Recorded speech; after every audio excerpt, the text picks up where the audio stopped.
I'm Roy Mayers and we're farming here in County Fermanagh, near Temple. We farm about 180 acres. Of the 180 acres, there's about 120 of it's in grassland, and the rest is mostly in forestry and roadways, etc. We've had an interest in the environment probably for the last 20 years and planted quite a lot of hedges, and the hedges are various different degrees of maturity, from some that were just planted last year back to some that are planted maybe 20 years ago. Our farm is basically a mixed beef and sheep farm. We will be trying to maximise production from grass and minimise the amount of bought-in food that we bring in on the farm. We use quite a lot of clover-based forage, and with that we're basically reducing our chemical fertiliser usage every year, and have been probably for the last maybe 10 years or so.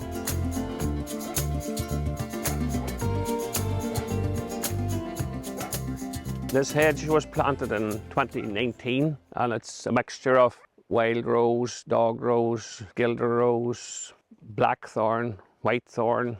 So we have a sort of multi-species hedge, and there's lots of different varieties, and there's also some of them, obviously, like your gilder rose that provides berries as well for food for the birds for the winter. This side here we've actually planted a native hazel woodland, which is hopefully to provide nuts for the squirrels whenever they get this land.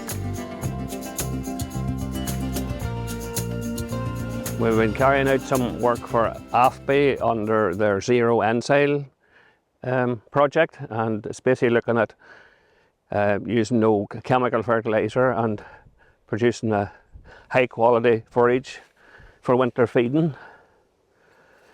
Basically this is a red clover and perennial ryegrass sward. There's also white clover in it as well, because the red clover has only about maybe a 4 or 5 year lifespan, so we're looking at something that maybe will come in whenever the red clover has finished. The secret really with clover is basically pH needs to be up to about 6.3 for it to establish successfully and keep there, and also it's important to let it flower at least once a year as well, so that it'll stay in the sward. So there's a lot of seeds on there, so birds and wildlife can feed on that as well.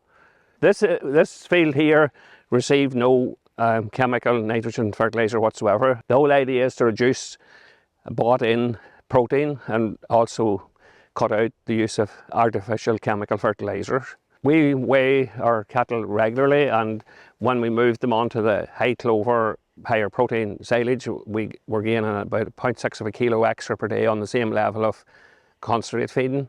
The clover itself, it's fixing nitrogen from the atmosphere. There's rhizomes in the roots that do that. It's actually bacteria in the roots that convert nitrogen into protein. So it's obviously you're getting something kind of more or less for nothing. Like, I mean, rather than buying in chemical fertiliser, you're actually the clover plant is fixing the nitrogen from the atmosphere for you, free of charge. So it's a win-win for everybody.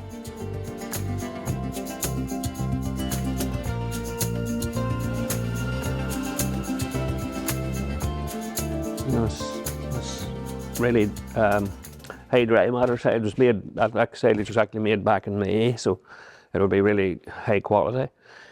And performance is showing that, because all the cattle are weighed every 5 or 6 weeks, and we've monitored the performance, and when they went on to the new silage, they actually went up to about a half a kilo a day on the same amount of meal feeding.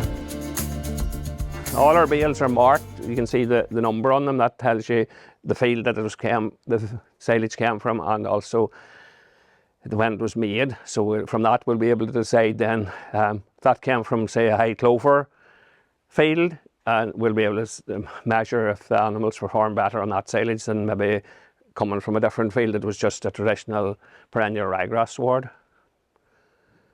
It's the 7th time that the baler man was here, and A would be the first field that he baled on that day that he was here.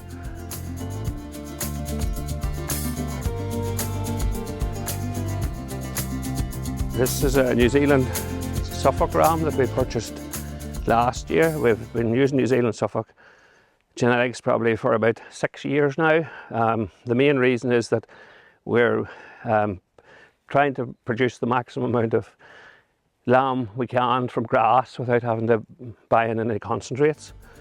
The main theme was basically to produce as much as we can on the farm, that we don't have to buy in concentrates, and how we can achieve that is by having the right type of animals and the right type of swards. You basically need like the New Zealand Suffolks, which are a grass-based system, and also the use of maybe clovers and legumes within the sward, so we can produce our grassland and have the quality in the grass as well, that we can get the performance from the animals. We wouldn't be one that would be wanting to let the farm grow wild in this part of the world. Like, if you don't look after it, it's going to probably, the main thing that'll come in is probably rushes, which aren't any value to either livestock or to wildlife. So we basically, our aim is to produce lamb and beef from this farm without imported food and fertiliser, and basically make the most of what we have.